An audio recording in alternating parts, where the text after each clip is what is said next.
अभिनेत्री रिया देंकर गांडी फाटी 6 खंड। हाय हेलो एवं नमस्कार केमिति छन मो भाई और मो भौणी माने आशा करछि समस्ते बहुत भल रहथिबे नाही भल रुहंतो आज्ञा। तो आज गोटे इंटरेस्टिंग टॉपिक नै कि आसीछि आज्ञा। हां मु से भाइराल हीरोइन को विषय रे कथा हेबी जे कि रिसेंटली जेल को जीवे। अरे हाँ भाई गोटे झील तांको घरे सर्वेंट रो काम करूला आउ ये माने आसिकी स्वामी स्त्री रिया एवं तांको स्वामी आसिकी तांको सहित दुर्व्यवहार ठारू बहुत बड़ कौन कर आसतु भौणी पाखर ही शुणा कहीं मु कहले तो आपन विश्वास हेनी आपण शुणु आउ वीडियो को लास्ट पर्यंत देखंतु देखंतु देखंतु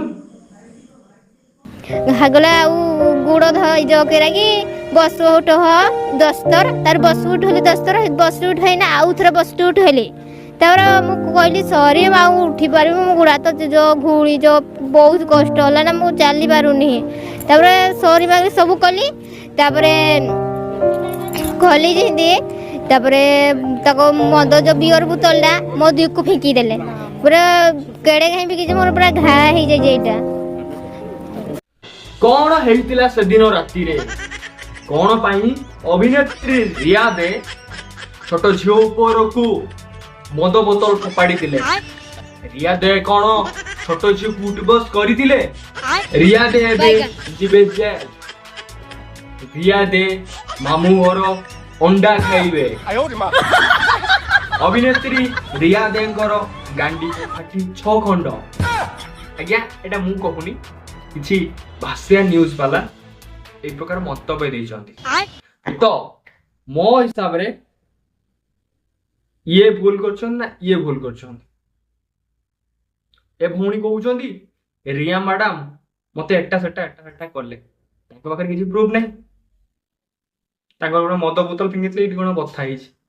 तो एबेका टाइम रे जदि ए भौणी कहउछन्ती रिया मैडम ताको ऊपर को बोतल फंपाड़ी अटपस कर सिगरेट पी कि ऊपर फिंकी ताहले तार सत्यता जानिबा कि बड़ी जदि रिया मैम आसिकी मीडिया सामने किसी बाइट देबे तो ए भौणी जहाँ कर ये सत कि मिछ कहउछन्ती जना पड़ जीवो।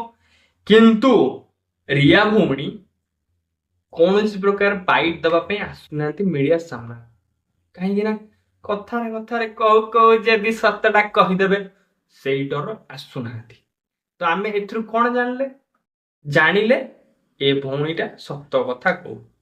तो पुलिस आज्ञा प्रशासन नारी निर्यातना करथिबा हेतु ए हीरोइन महोदय को जल्दी जल्दी आसिकी बांधिकी गांडी रे 2-4 चापड़ पाटी की जल्दी मामू घर को नहीं जातु आउ सेठी आपण तांकू सत्कार करंतु।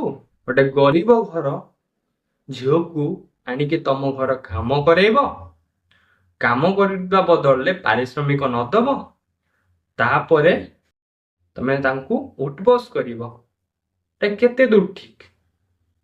सेलिब्रिटी हेलो बोली कोन गरीब लोकन को चिन्हबनी। अरे भौणी तमें तो कैमेरा सामने रे बहुत बड़ बड़ भाषण मार जदि किए गोटे इमोशनल सीन देखेदेला देखिकी कांदी पकाओ आ निजे घरे तो तमें निर्यातना दौच।